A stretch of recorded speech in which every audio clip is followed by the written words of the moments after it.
everything up. Oh, there it is. Okay. So we're letting everybody in. Hi, now. Donna. What do you want? Okay, that's it. That's all. Those are their participants so far. It's 7 o'clock. No one's joined. They'll be here. Oh no, we've got the 6 of us and then 8 attendees have joined already. Yeah, click on I the don't right see hand them. side. Do I see them? Yeah, I'm good. You'll see the names, Karen. Oh, yeah.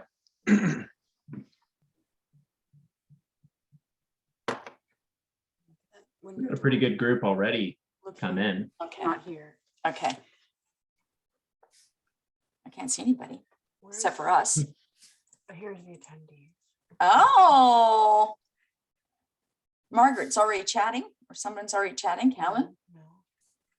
If you want to chat with them, you push that. should I put this here again, Dave? Okay. So we're just gonna, another 30 seconds or so, we'll get going, just let a few more people come in. Okay. We've got a good turnout already though. Right. Can they see me? Let me know when I should start because I've got my cheat sheet right in front of me. You can start any time now, I think, Karen. Oh, can I say hello to everybody? Oh. Do I start now? Yeah. Take it Oh. away. Take it away. Hello, everybody. Good evening. Thank you very much for joining this little seminar. For those of you who do not know me, I'm a realtor with Royal LePage Signature for the last 38 years. I work with my family, and I could ask them if you can see them. Can my family give a wave so people know? And you, Donna, your family, get in there. Good girl. My co-host is Sean Humphreys, a mortgage specialist with Dominion Lending. Sean, give us a wave. Both Sean and myself have known for some time that there is a housing crisis for the first-time home buyer, who are our children or our grandchildren. How they're ever going to afford to get into the market, I don't know. It will take them over 10 years to save up the 20% they need to get a mortgage. We also know that the investors or in real estate have quadrupled. And that's another reason why there is less inventory, but they're looking for good tenants. So we thought maybe with the equity in the homes of mom and dad or other family members, there is an opportunity here to bring the investor and the first-time home buyer or kids together. The investor is going to get a nice rate of return. It's not a charity, it's not a gift, it's an investment for mom and dad or the family member. And the first-time home buyer is going to be able to live in the city or the GTA, okay? Because there's no place in Ontario that is cheaper than any other place. There is no inventory, period.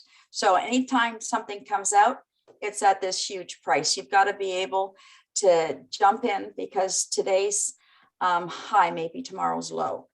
What we're going to do is we're going to show you how this works. We're going to go through the agenda first. Well, Sean will go through the agenda, and then we're going to get your input so we know, make sure we're talking about something that's going to benefit you, and we're going to answer your questions. And again, we're just going to show you how you can do it. At the end of this, these slides, there's going to be a QR code, and that is where you can, and the phone number for us, that you can reach any one of us, and we can sit down and have a more personal chit chat. Okay, so let's just look at the agenda. So Sean, do you want to go through the agenda? Yeah, for sure. I was just playing with my chair there, trying to get it to work, and it's tilted forwards on me. So I'm gonna look like I'm on my toes the whole time. What we're gonna go through a couple of different things, including, how can you afford to purchase? What does that look like in terms of a down payment, in terms of income that you're gonna need? The question I get asked a lot, and I'm sure you do as well, Karen, and the rest of the team, is, is now a good time to buy or invest? We're hearing prices are going up. We're hearing interest rates are going up. Is this a great time to invest? Well, can I just interrupt, Sean? Absolutely. Because I'm going to do that all the way through this because I don't know any other way. But one of the there are two famous questions I'm always asked. One is my commission negotiable? And the second one, is it a good time to buy? Or is there where's there a bargain? Well, first of all, the bargains were last year, anywhere last year. But I'm afraid that today's high is tomorrow's low. So I think as long as you're not looking for a quick flip, investing in real estate today is the best time to buy. Go ahead. Yeah, and you had a nice slide that I like about the past equaling the future. You've been in the business, a couple of years now, Karen, right? So you've seen Yes. kind of the trend that's happened over the last, a while. So what does that look like if we then project that into the future? And so we're going to talk a little bit about that. And then what do we need to be ready to buy? How do we know this is the right time for us? And then we're going to talk about our great team and how we help you get to that point. Okay. Before, one thing that we're going to do, and I like to make this as interactive as possible, is I'm going to just launch a poll question. We've got 3 questions here. We just want to get a sense of the type of people that are on the call. So we're going to ask, are you a first-time home buyer? Or are you a parent of a first-time home buyer? We know we've got some parents that are here and maybe want to figure out how their parents can buy. What kind of property would you like to buy? And ideally, when would you be looking to buy a home? So I've got it open now. I'll leave it open for another 20-30 seconds. Will be a brief interlude. If there's any singing talent that wants to jump in here. Oh, this is good. I'll be very interested to see what the outcome is, because we have certainly, our heart goes out to the first-time home buyer. So I'd like to know, we have to do something to get our kids into the city, into a home purchase. They don't have to go to, I can't even think of a place in Timbuktu that you can buy that's cheaper. There's nothing. Even Northern Ontario. I mean, it's tough. It is tough. So far, Karen, we've got about 70% of the participants that have responded anyway are parents of first-time home buyers. So I think many people would like to buy, are undecided essentially on what they'd like to buy. And many are looking, about 2/3 are looking to buy between 6 months and a year from now. And then a smattering of the rest of the results. Okay. Yeah. So first one we're going to cover here is now a good time to buy? And I think this is really appropriate, especially with all the news that's happening. It seems like, is this a great time to buy? Is this a terrible time to buy? I think if you ask somebody different on the street, they're going to give you a different answer.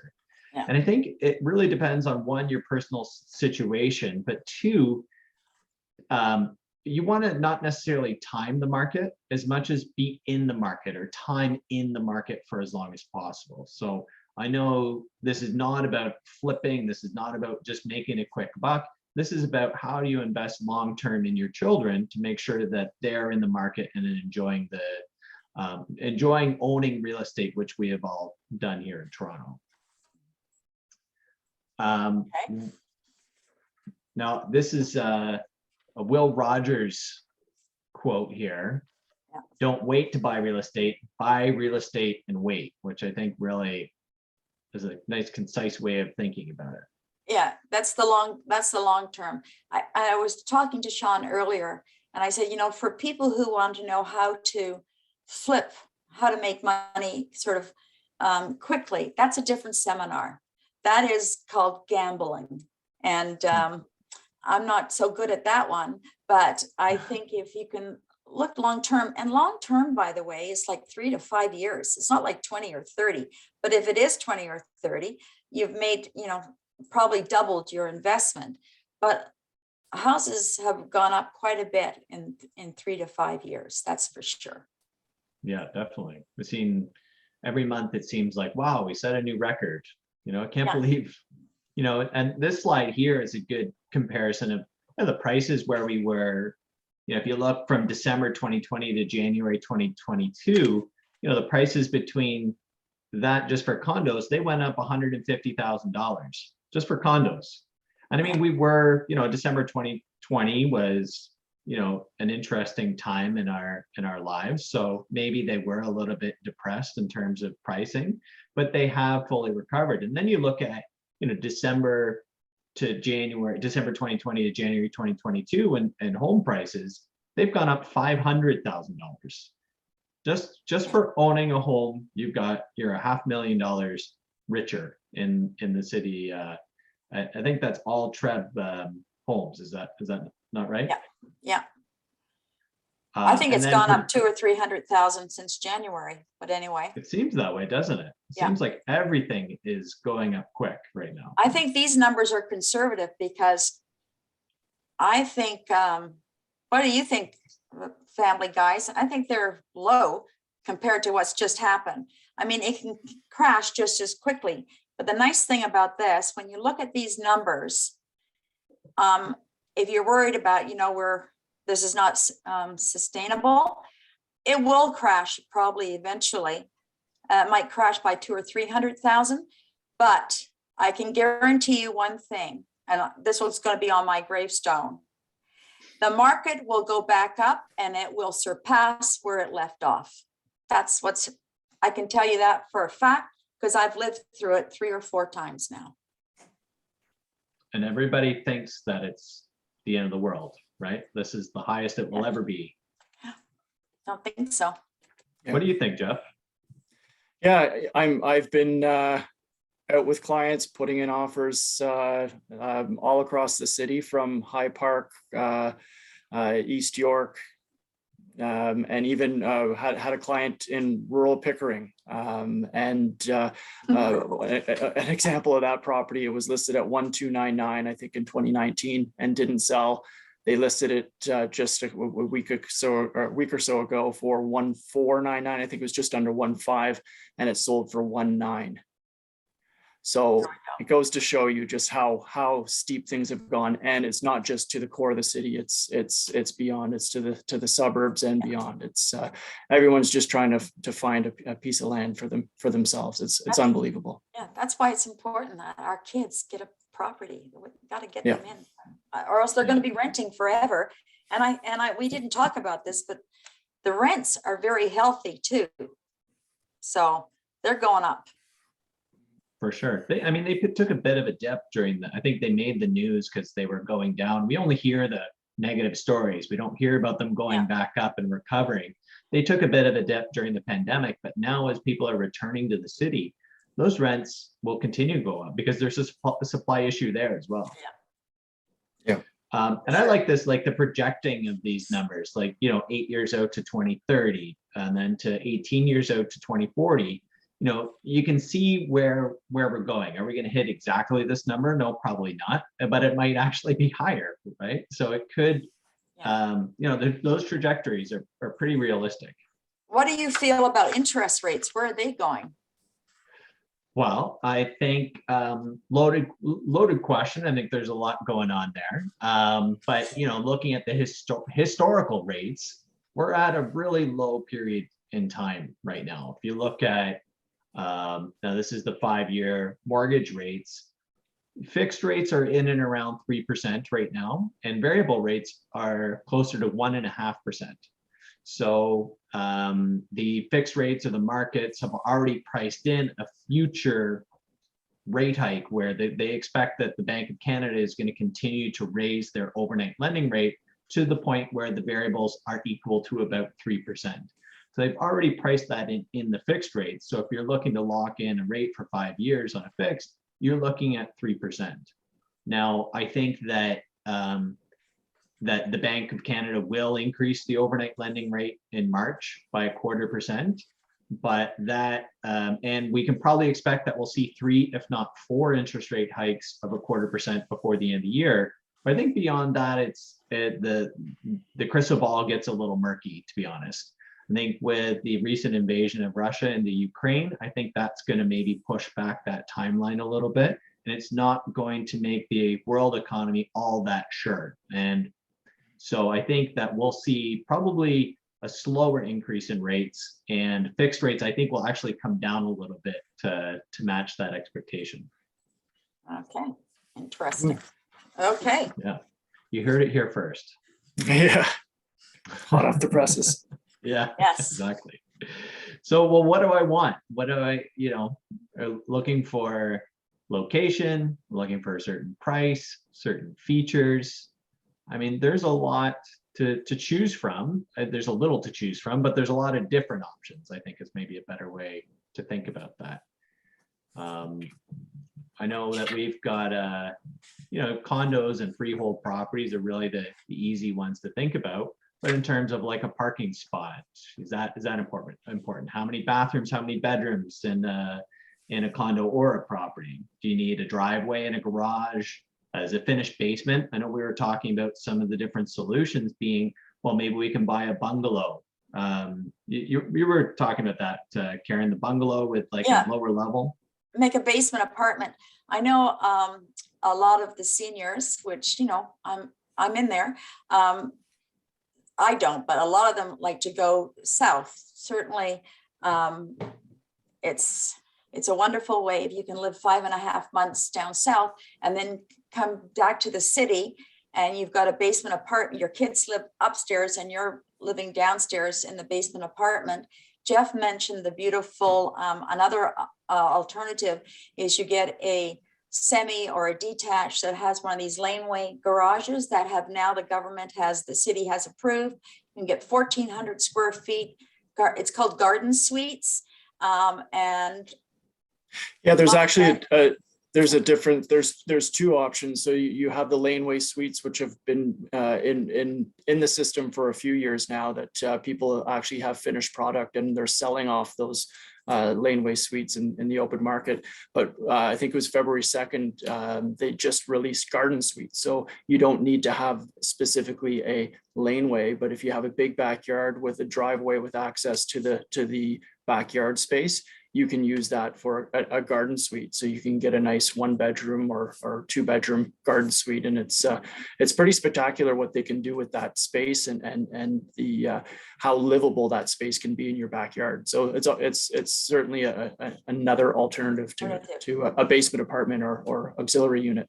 Yeah, this is sort of like shared, investing in shared, but you're actually going to live in it as well, accommodations. So that's another way to get what you want, and then to get your kids in there into the city living. Sounds better than living in the garage suite. I know. There's a toilet there, right? It's not like my old garden shed. Yeah, throw a Franklin stove in there and you're set. Okay, yeah, you're all ready to go. But for the I think for a lot of people, it all depends on what the financial input's going to be. But I always say that condos are great to get your kids or get the first time home buyer into a condo, only because I realize now that people are working so hard. Well, they're working at home. So if you buy a condo, you got to make sure it's got an office in it. But I think condos are cleaner, exactly the maintenance, the taxes. You don't have to worry about any superfluous, the roof falling down or the basement leaking. A condo is just that it's a thing for the one person, but the condos, much to my surprise, have gone up quite a bit. So it's a good investment, but unfortunately it's going up so much. Now, just recently in the last 2 or 3 weeks here in Don Mills, Shannon, tell them about the condo here at 99 or whatever, 75 the Donway.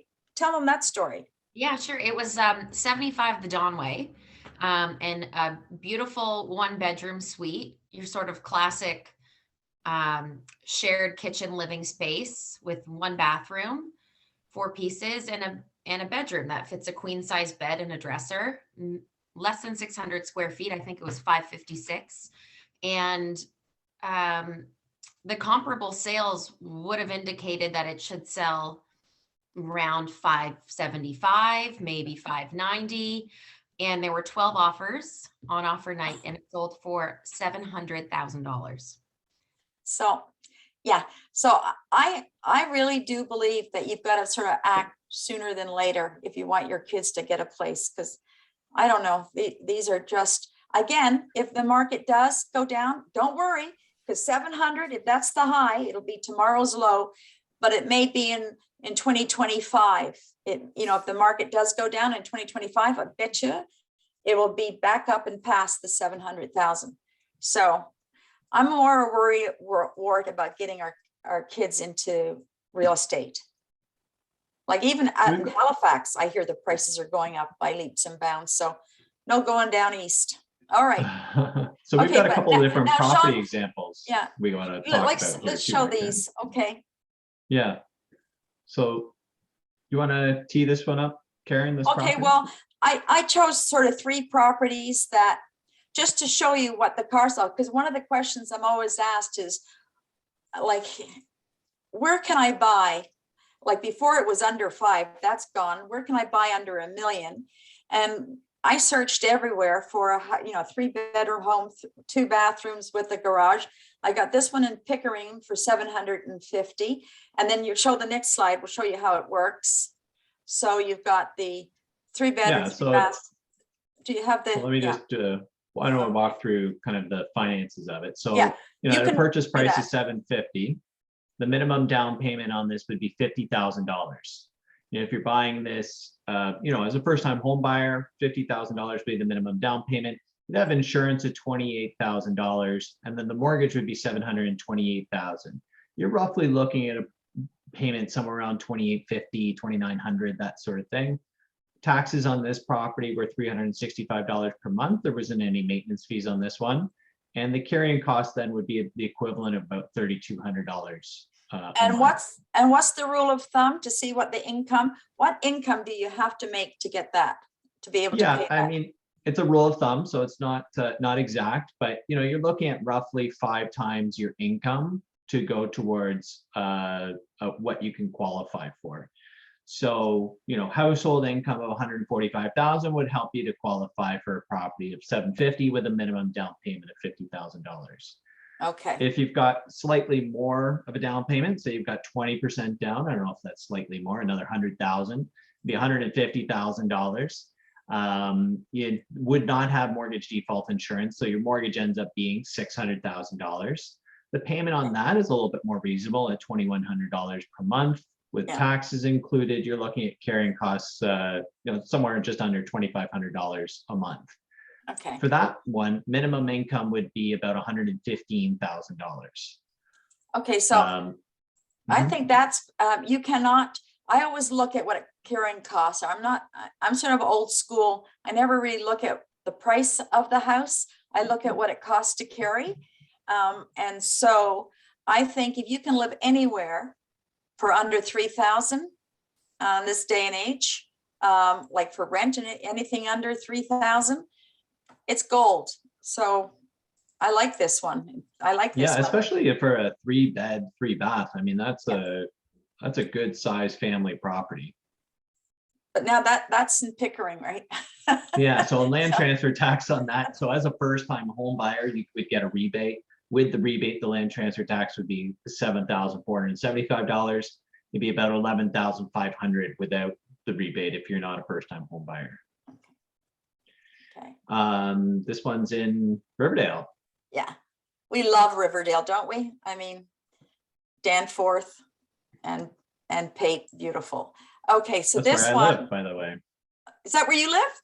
Yeah. Nice. Oh, Jeff doesn't live too far from there either. Okay, That's so right. this one, work out this one. Let's see. So if you want to live down, East York, Yeah. here we go. Somewhere in Riverdale, 1.7 million, 4-bed, 2-bath. Minimum down payment you'd need, which would be 20% down, would be $348,200. I think I should have rounded all these numbers so I don't have to say all this. Insurance would be 0. The mortgage is going to be 1 million, 1.4 million essentially. And you're looking at a payment about $4,800 per month with the minimum down payment. Taxes on this property are about $535 per month, making your carrying costs about $5,200 per month. Income on this, minimum income you would need with a minimum down payment would be a household gross income of $265,000. So two really good incomes, maybe three incomes if you're buying, the parents are helping the kids. Right. So what I'd like to put out to all the people out there is, so my idea of helping kids out, of certainly you can give them 10, 20,000, anything you have is going to help them a lot. But I'm thinking in more bigger terms, because I'm figuring like if you've got equity in your home, you can take some of that out. Let's say that your kids, you give them you don't give them anything. It is a loan, no matter which way you put it. Don't ever give your kids money. You may need it back. So I would say if you're going to give them a loan of the 350,000, so they may make that income, but they don't have the cash down. No one has the cash down. So I'm thinking, Sean, could someone could mom and dad go on title? They've got the 350,000 and they can give their kids the option. They can pay mom and dad the 52 or the carrying costs of that 1.392 mortgage, plus they can take their own taxes. And then there's two people on title, right? So mom and dad then say, we'll sell the house in 5 years and we'll split the profit. That's one way I'm thinking how to get kids in. Sure. I mean, did if they're everybody on understand title, that? yeah. Mom and dad or whoever become they're on title, but they have to pay. They may have borrowed that money, or if they've borrowed that money, yes, they have to think about that. But if it's money that you have somewhere else in your repertoire of good money that you've invested in, like good stocks, they haven't all gone down, then you can give them that money and become partners in the house ownership, which should, in this market, be profitable for mom and dad as well. Okay, that's just one of my thoughts. Yeah, one thing I know people worry about is capital gains tax in that scenario. As you sell the secondary property that's not your principal residence, you will pay capital gains tax on the appreciation of the property. So one thing that we're seeing parents do is go on title for 1% ownership. So they are a participant. We can help them they help to qualify. They can use some of the equity in their home to purchase. But then when you go to sell, so everybody sells, the folks that are living there, the kids that are living there, they can sell owning 99%. They don't pay capital gains tax. But the 1% owners, the parents who also own another property, they're going to pay it, but only based on 1% of that amount. So that's one way to kind of maneuver that situation. Obviously, get accounting and legal advice on that. But that's what we are seeing some folks do. Yeah. This also, we're talking a lot about first-time home buyers, but I'm also thinking about, your kids that have moved in, got a condo, and now they want to move up. You can also help them get into a better house for your grandchildren, because you don't only do this type of stuff for your grandchildren. You certainly don't do this for your children. You do this for your grandchildren, right? Grandchildren welcome anytime. Yeah. Kids, parents on by invite only, right? Wait till you get grandchildren out there, holy jumping. Okay. Next. So we are also talking about this property. Say you've got 35% down, which is about 600,000. The mortgage would be much smaller at 1.3 million. 1.13 million. The payment would be $3,900. The taxes are going to be about 535, and so the carrying costs are $4,400. The minimum income in that situation is still a hefty amount. It's $220,000, but it just helps you to qualify for a little. You don't need to qualify for quite as much. Land transfer tax on this property is $27,286. That's including the rebate. Without it, because it's in Toronto, you add another about $8,500 on top of that. So you're into the almost $36,000 for the land transfer tax. Wow. Okay. Yeah. This property here, so Dovercourt. I think the prices have gone up since this one. Oh, I think Can you so. agree, Shannon? Oh my God, let's go get it. Gee, look at this is a lovely area, of course. very upcoming, very, before like little Portugal was way out there, but now it's very popular. People love living there. Okay, so this property here, I threw it all up here and we've kind of gone over this, Yeah. but minimum down payment would be 40,000, 20% down would be about $130,000. You've got insurance if you've got mortgage default insurance if you've got less than 20% down, and a mortgage of 600,000. So you can see if you have a little bit more of a down payment, you don't need to have quite as much income on it. And the lower the price point, I mean, the land transfer tax is only $10,000, but I mean, it's still a lot of money. But something that you also need to be aware of is that you're going to have a down payment. Plus, you need to, a good rule of thumb is 1.5% of the purchase price in closing costs. In Toronto, you probably want a little bit more, but just to get you started on what you might need. Okay. Did you see Anne Henry's question? Hi, Anne. Yeah. So Like, is Trev, yeah, do you want me to read it out? Yeah, you read it. Sure. Yeah. So is Trev being proactive in terms of finding solutions for the underlying problem of limited supply by making recommendations such as limiting purchases by foreign or non-resident buyers? Do you want me to start with that one? Well, yeah, go ahead. But I think they already have, isn't it? There is already something on foreign buyers. They have to pay. Yeah. So it's a 20% big more. deterrent. Big Yeah. deterrent for foreign buyers. If you don't have your permanent residency, you need to have your down payment plus 15% tax.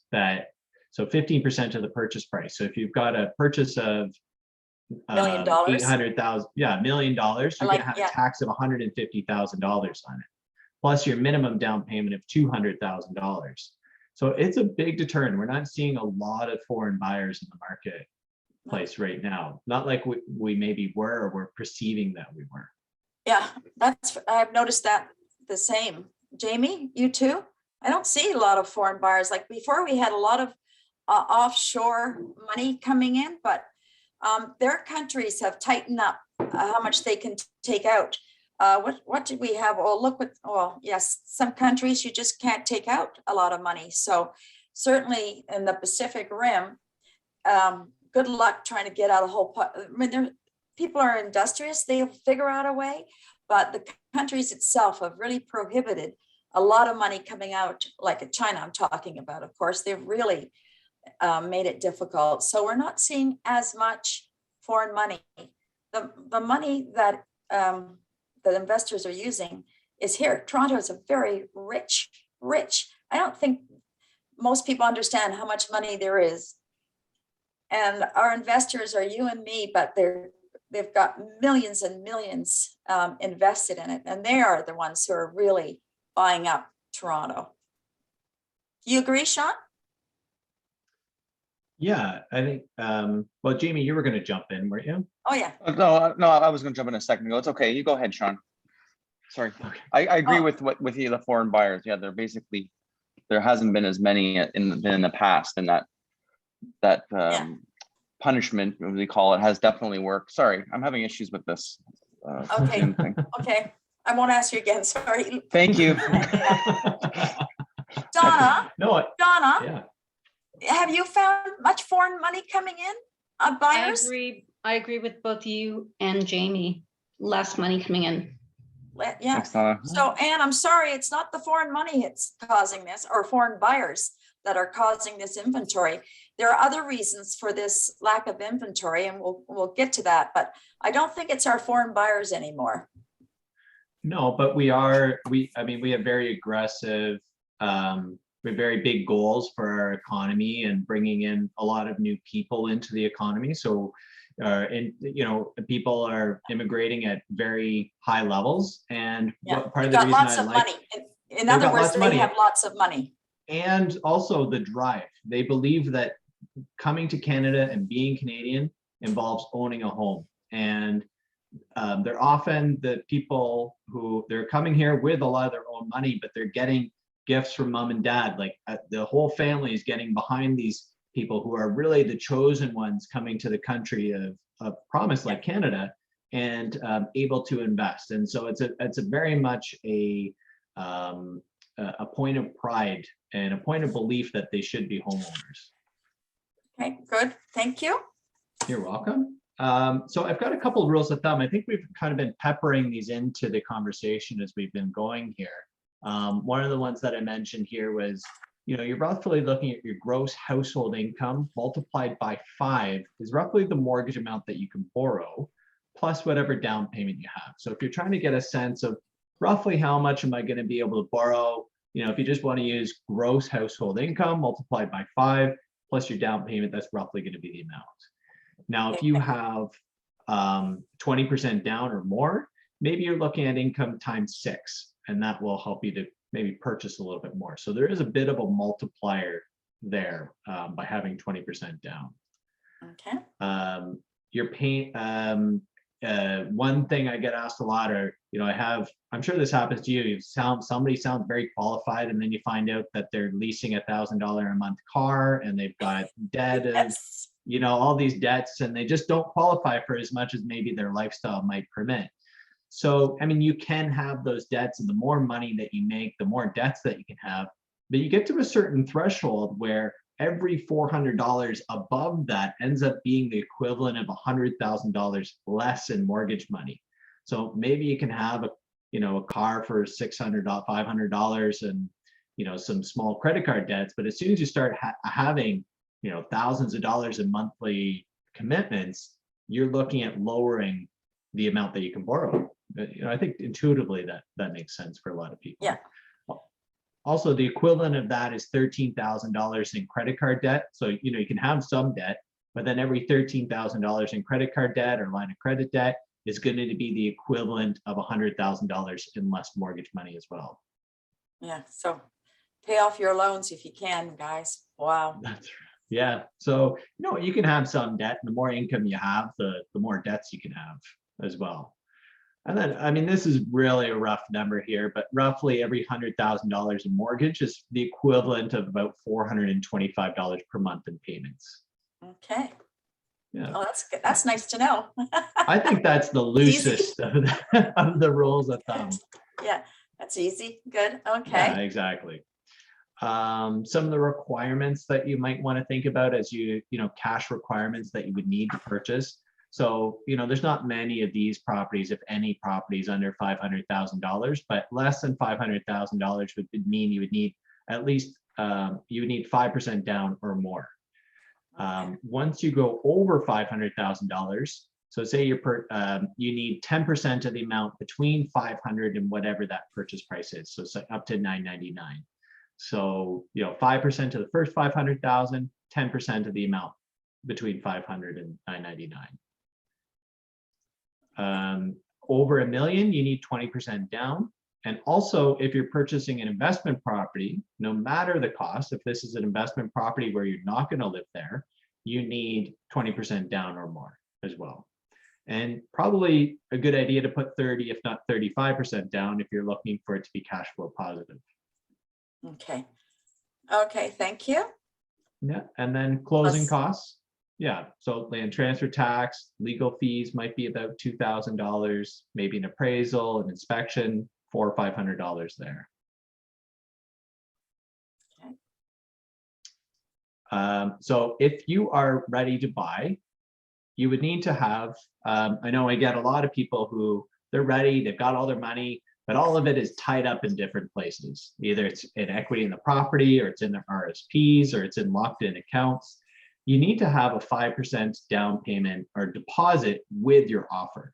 Karen, I know there's some leeway in like when it used to be that you should bring it with your offer, like on offer night. Now there's a bit more of a 24-hour period. Is that correct? Well, if you're competing, if you're in a multi-offer, you make sure you have your bank draft or you're certified, and the 5%, it's got to be, you make a photocopy of it, and you email it in. You have 24 hours to get it into our trust account with the real estate company. But realtors today will give special weight to other agents bringing offers into their listings if they come with a proof of some kind of bank draft or certified check with like if you can get 5% deposit, that's great, but it has to be certified or a bank draft, as it means nothing. Means nothing, because people always not allowed to, because when you do an agreement, it's in a contract, but in reality, you can wake up the next day and realize that you shouldn't have put an offer in on that house, and you renege on it, and you've got nothing to lose. So that's why other realtors like the certified check or bank draft in their hand. And I will convince my seller to take less less money, not by law, but it's less money, but the agent brought in a certified check. That means a lot to me. And I'm sure I'm not speaking for myself. So a lot of people say, what can we do to win over? How do we compete? One way to compete is to make sure that you have a certified check or a bank draft. That's a good tip, because I know that when I'm talking to people, I'm trying to figure, okay, where's this deposit going to come from? Because they often have their money in all sorts of different places. So being ready with that 5% is really important. Yeah. I always think you should go to the bank and get a line of credit before you start looking at anything, so that you can get it on a line of credit. Don't tell them you're going to buy a house. Just go to the bank and say, I need a line of credit. And then you can get because you have to have it within 24 hours, but better to have it with the offer. That's right. Yeah, and it's great. I mean, you don't have to use it as part of the down payment, but having access to that liquid cash is really important. Mm-hmm. Closing costs as well. So, you need to, I don't know, a lot of people just think about the down payment. The closing costs are a big factor as well. Now, we're going to talk a little bit about how we help here, right? Yes. Okay. So, of course, the first thing I would always recommend that you go to a mortgage specialist. You've got to know, you just can't go helter-skelter looking for, it doesn't matter what location or what type of property you're buying. You got to make sure I think the bank or the mortgage specialist will tell you what you can afford. Then you come to your realtor and you say, I have X amount of money. And this is a famous question we get, what can I buy with X amount of money? And that's where you sit down and you work out things. If there's a partnership going on, then you must have an accountant and a lawyer. Everything you do, if you have a partner, if you're partnering up on a purchase, you got to have both the lawyer and accountant. The lawyer to write up a contract between the two people, and an accountant to make sure, just like Sean was mentioning, if there's capital gains tax or something, you got to know what you're looking at. Realtors have market knowledge. We're going to share everything. We're full of good advice, better or for worse. We've got that. The research you can do that online. You can do it with your realtor, but research is really much easier today. The preparation before you got to be prepared. You've got to get to your mortgage person, talk to your lawyer, talk to your accountant. And then the negotiation is why you hire a realtor, because we know how to do it better than you do, for sure. Okay, Definitely. we're not always right, but we certainly have the wherefore to know if this is good or not. Yeah, it makes sense to have your team together, right? Like you wouldn't, I always say, like, you wouldn't go to court on your own. Don't buy a home without a realtor, and don't go to your bank without your mortgage broker. Yeah, I do believe your mortgage, you have to be pre-qualified. I won't even take a buyer out unless they've spoken to the bank. I'm happy to sit with a buyer at the office and go through the computer and talk about what they need and how they do it. But I will not show them a house unless I know that they've been to a mortgage specialist, because I don't want them to get into trouble. No, that's right. That's right. Do we have Okay. any other questions? I think we've got a pretty quiet, I actually do have another question here, but if you'd like to ask, you put it in the chat or ask in the question and answer section here. So the question is buying from a plan or a new subdivision in GTA a viable solution to helping your kids get into the market? Karen, I think this one's yours. Yeah, I actually had a whole thing on that one. I think that's a great way to do it because if you know you buy a pre-construction home or a condo. Do you realize we have over 50 condos being built right now?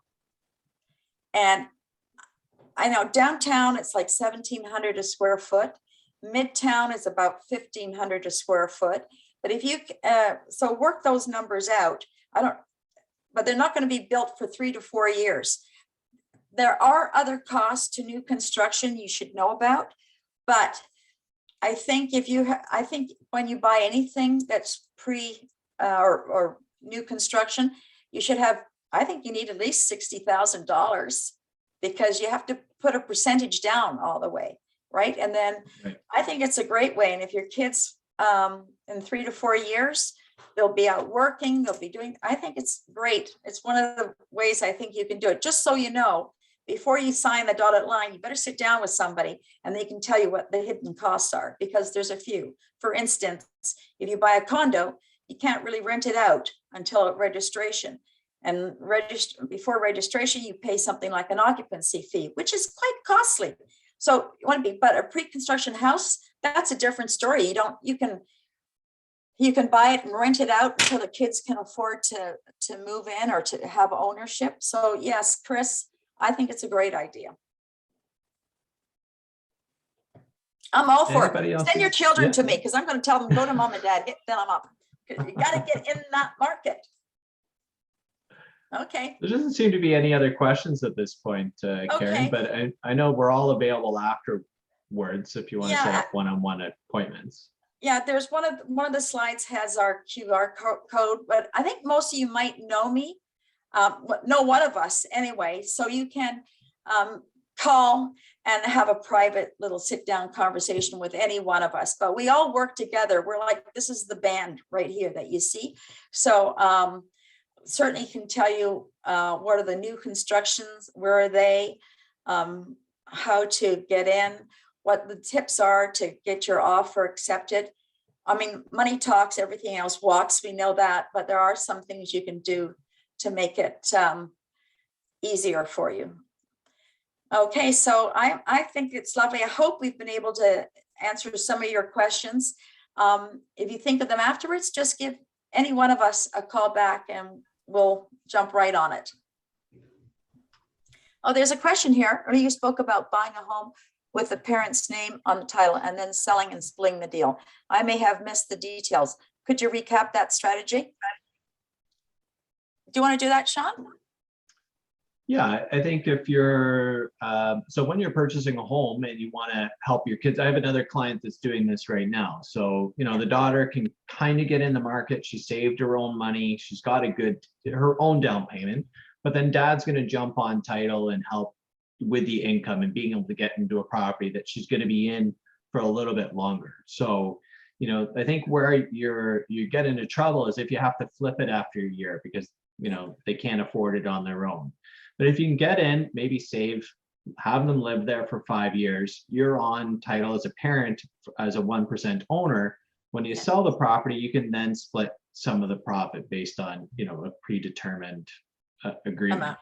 This is where a lawyer comes in, Chris, and you have everything written on paper, no handshakes with family. I think everything has to be done legally and written down so everybody knows what the story is and what the expectations for each other is, because things can go bad. I did a partnership with my aunt in Norway, and we bought a property here, and she's lovely. She's my favorite aunt in the whole world. And I said to her, okay, so let's make a pact that we're not selling this for 5 years. And she agreed 100%. She flew off to Oslo, And then with the market sort of did a little bit of a crash. 6 months later, my aunt phoned me, she said, oh my God, we're losing money. I want my money back. I said, well, that wasn't the deal. But you know, it's family, and you don't lose your family over money. Personally, I think that. So I gave her her money back, and I waited 5 years, made a whole pack of money. Didn't she call me and ask for half of that? She wanted money, because why shouldn't she? I said, but Auntie Ruth, you took your money out. I gave it to you. She said, yeah, but I didn't know it was going to go up. Okay, so things should be written down. That's all I'm saying. Be careful. Anything That's else? important. Any other Yeah. personal stories you'd like me to tell you? I'm a great realtor because I've done everything you shouldn't do. Okay, so I've learned all the wrong way of doing it. So that's it. That's But don't great. worry about making mistakes. Just makes you richer at the end of the day. That's right. Well, I think everybody should follow you on Instagram too. We've got your Instagram details up there Okay. at millar.karen. I know you put a lot of work into that, and the team does. And then you can follow me, and that's my contact details as well there at Sean H Mortgages, if you'd like to follow me on Instagram. And then there's a great QR code to contact the team if you just want to scan that. I know we've all gotten used to QR codes everywhere we go now. So it's a great way to connect with everybody's contact details there. Okay. Is that it? Just before, I think there was one question, and asked, I don't know if we Oh. covered it. How it's her question was, how risky are pre-construction purchases in terms of builders defaulting? So I can comment on that if you'd Sure, like. please do. Yeah. All new construction, condos specifically are covered by Tarion. So there is an insurance that Tarion would cover to a certain percent. It's not a full deposit recovery if a building was to default, but it also that's the importance of having using a realtor and knowing the builders who are the key quality builders within the city that are building these projects. It's like a company like Tridel, or they're not going to default on a major project. So knowing the inventory and knowing the product that's out there is key. But there is policy in place to protect your deposit structure in that scenario. I hope that helps. Question, Ann? Okay. Good. We Anybody are else? recording it. Yeah, we are recording the webinar. So I know you can reach out to any of us to get the copy of the webinar. I know, Chris, you're asking about that, so we can send that over to you guys directly. Okay. All right. Oh, there's all kinds of questions now. Are there? Have we answered all the questions? I think we've done a good job of answering them all, but you know, if anybody has any other questions, they can certainly jump in and now, but I think probably setting up a time to talk about people's individual situations is probably the right next step. Okay. All right. Thank you very, very much. And I hope you've taken something away with you, and it certainly has been interesting. This is only my second Zoom webinar, by the way. I know people are sick and tired of them, but isn't it a lovely way? We didn't have to go out of our house to get here, which is nice. I love it. I'm going to go have my glass of wine now. Okay. Everybody, good night. Have a great rest of the evening. Bye-bye. Thanks for coming. Thanks, Bye. Sean. Thanks a lot. Bye. Thanks, Sean. No problem, guys. See you later. Bye. Okay. Sean, that was, am I